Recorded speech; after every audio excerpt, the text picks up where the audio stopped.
नमस्कार दोस्तों, हमारे इस खास विवरण यानी एक्सप्लेनर में आपका बहुत बहुत स्वागत है।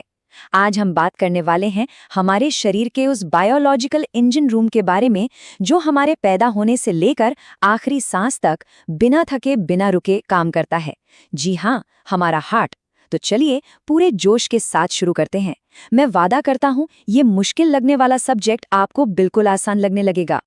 तो आज का हमारा रोड मैप बिल्कुल तैयार है।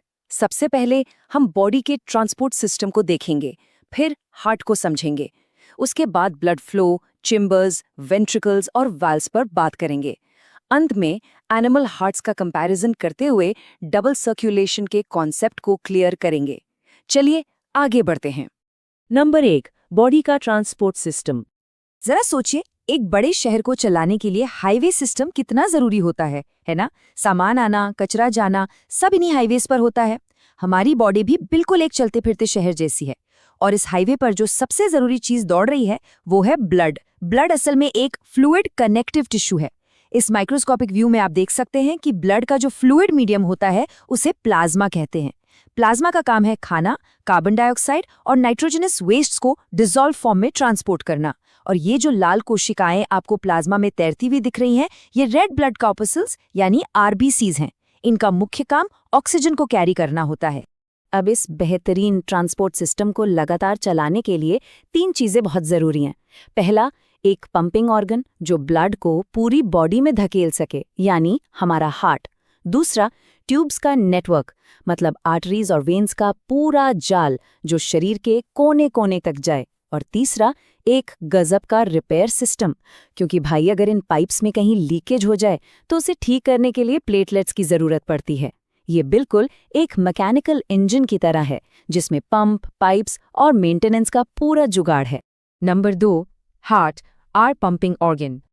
चलिए अब अपने पंपिंग ऑर्गन पर जरा जूम इन करते हैं। हमारा हार्ट एक मस्कुलर ऑर्गन है और मजेदार बात यह है कि इसका साइज लगभग हमारी मुट्ठी के बराबर होता है। लेकिन यहाँ एक बड़ा सवाल आता है, हार्ट में ये अलग अलग चेम्बर्स क्यों होते हैं? आप इस इमेज में देख सकते हैं, 4 हिस्से बिल्कुल साफ साफ अलग दिख रहे हैं। देखिए, हमारी खून को ऑक्सीजन और कार्बन डाइऑक्साइड दोनों को लेकर जाना होता है। इन चेम्बर्स का सबसे बड़ा काम यही है कि ये ऑक्सीजन रिच ब्लड और कार्बन डाइऑक्साइड रिच ब्लड को आपस में मिक्स होने से पूरी तरह रोकते हैं। बहुत जरूरी है ये। नंबर 3, ब्लड फ्लो और चैम्बर्स। चलिए अब देखते हैं कि अंदर होता क्या है।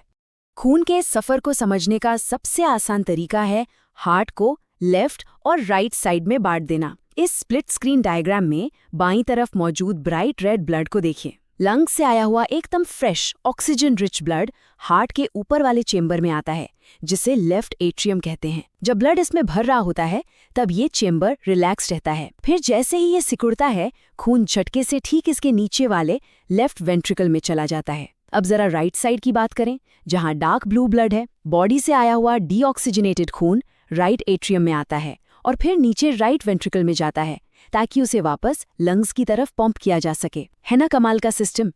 Number 4, ventricles and valves. ध्यान दीजिएगा क्योंकि ये एग्जाम्स के लिए एक बहुत बहुत जरूरी सेक्शन है। इस क्रॉस सेक्शन वाली इमेज में ध्यान से देखिए, निचले हिस्से को खास तौर पर हाईलाइट किया गया है।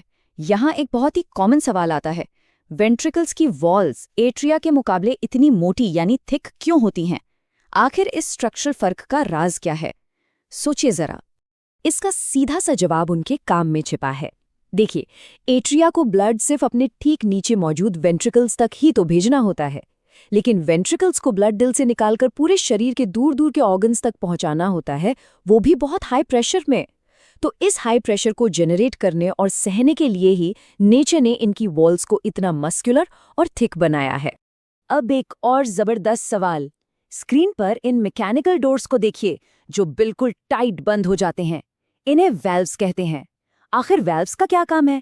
जब हार्ट लगातार सिकुड़ और फैल रहा है तो हर धड़कन के साथ ये दरवाजे क्या कर रहे हैं? इसका जवाब बहुत ही मजेदार है। वैल्व्स असल में हमारी बॉडी के अल्टीमेट सिक्योरिटी गार्ड्स हैं। ये इस बात को पक्का करते हैं कि जब एट्रिया या वेंट्रिकल सिकुड़ें तो प्रेशर की वजह से ब्लड गलती से भी पीछे की तरफ ना चला जाए।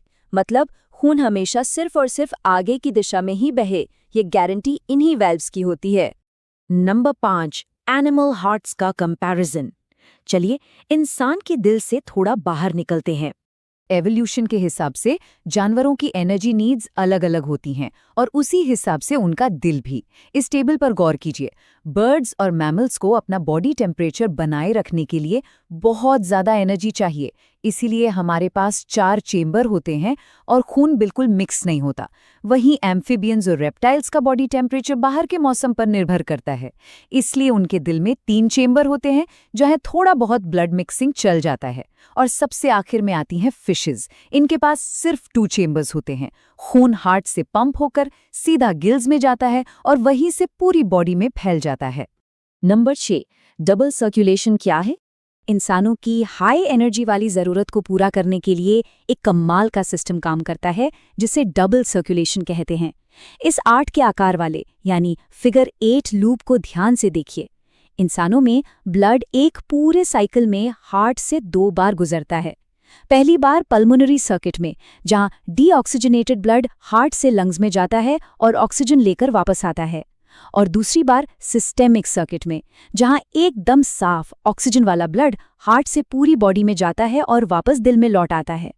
एक ही साइकिल में 2 बार चक्कर लगाने की वजह से ही हम इसे डबल सर्कुलेशन कहते हैं। तो दोस्तों, आ गए हैं हम अपने आखिरी पड़ाव पर। इस क्विक रिवीजन शीट को हमेशा याद रखिएगा। हार्ट मुट्ठी के आकार का होता है। लेफ्ट साइड हमेशा ऑक्सीजनेटेड और राइट साइड हमेशा डीऑक्सीजनेटेड ब्लड को हैंडल करता है। हाई प्रेशर पंपिंग के लिए वेंट्रिकल्स की वॉल्स बहुत थिक होती हैं और खून का उल्टा बहाव रोकने के लिए वेल्व्स होते हैं। एनर्जी नीड्स के हिसाब से जानवरों में चेंबर्स अलग अलग होते हैं और हम मैमल्स में डबल सर्कुलेशन पाया जाता है। हमारा ये विवरण यहीं समाप्त होता है, लेकिन जाने से पहले जरा 1 सेकंड के लिए सोचिए। आपके सीने में धड़कने वाला ये छोटा सा इंजन इस वक्त भी कितनी सटीकता और बिना रुके अपना काम कर रहा है। क्या ये अपने आप में किसी बड़े चमत्कार से कम है? सोचते रहिएगा। मिलते हैं अगले विवरण में।